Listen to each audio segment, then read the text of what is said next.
સિક્કિમ અને અરુણાચલ પ્રદેશમાં યોજાયેલી વિધાનસભા ચૂંટણીની ચાલી રહી છે મતગણતરી। સિક્કિમમાં 32 બેઠકો માટે થઈ રહી છે મતગણતરી, તો અરુણાચલ પ્રદેશમાં 60 બેઠકોમાંથી 10 બેઠક પર ભાજપની બિનહરીફ જીત।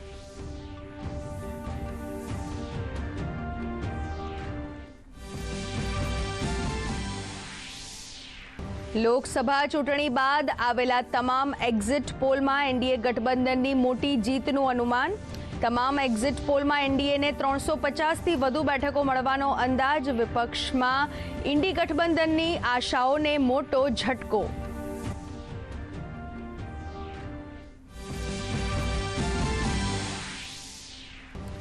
કોંગ્રેસ અધ્યક્ષ મલ્લિકાર્જુન ખડગે આગળની રણનીતિ માટે પક્ષના લોકસભાના ઉમેદવારો સાથે આજે કરશે ઓનલાઈન બેઠક।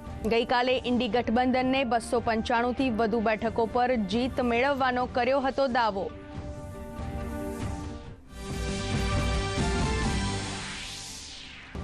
Delhi CM Arvind Kejriwal liquor policy કેસમાં આજે તિહાર જેલમાં કરશે આત્મસમર્પણ। ગઈકાલે કોર્ટે કેજરીવાલને કોઈપણ પ્રકારની રાહત આપવાનો કર્યો હતો સ્પષ્ટ ઇનકાર। આજે બપોરે 3 વાગ્યા સુધીમાં કેજરીવાલે કરવું પડશે surrender. Ahmedabad crime branch, customs અને એક્સાઇઝ વિભાગની સંયુક્ત કાર્યવાહી। એરપોર્ટ પોસ્ટ પાર્સલમાં આવતા સિન્થેટિક અને હાઇબ્રિડ ગાંજાના મોટા જથ્થાની હેરાફેરીનો કર્યો પર્દાફાશ। રૂપિયા 1.12 કરોડની કિંમતનો હાઇબ્રિડ ગાંજો હોવાનું પ્રાથમિક તારણ। કેરળના ઘણા જિલ્લાઓમાં દક્ષિણ પશ્ચિમ મોન્સૂનના કારણે ભારે વરસાદની આગાહી। હવામાન વિભાગે આપ્યું રેડ એલર્ટ, તો ઉત્તર પ્રદેશ સહિત દેશના ઘણા રાજ્યોમાં ગરમીનો કહેર યથાવત।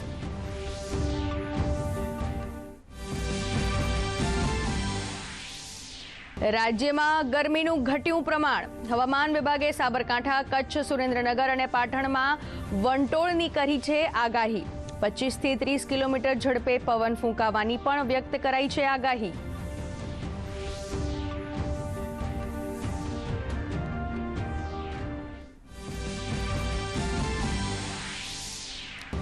આજે ગાંધીનગર ગિફ્ટ સિટી ખાતે વિશ્વ જુનિયર ચેસ ચેમ્પિયનશિપ 2024નું થશે ઉદ્ઘાટન।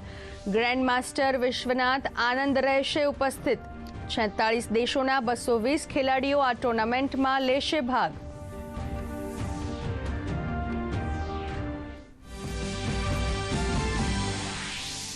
અને આઈસીસી T20 વર્લ્ડ કપનો થયો પ્રારંભ। અમેરિકાના ડલાસ ખાતે રમાઈ રહેલી પ્રથમ મેચમાં કેનેડાએ અમેરિકાને વિજય માટે આપ્યો છે 195 રનનો લક્ષ્યાંક। તો આજે બીજી મેચમાં વેસ્ટ ઇન્ડિઝ અને પાપુઆ ન્યૂ ગિની વચ્ચે થશે મુકાબલો।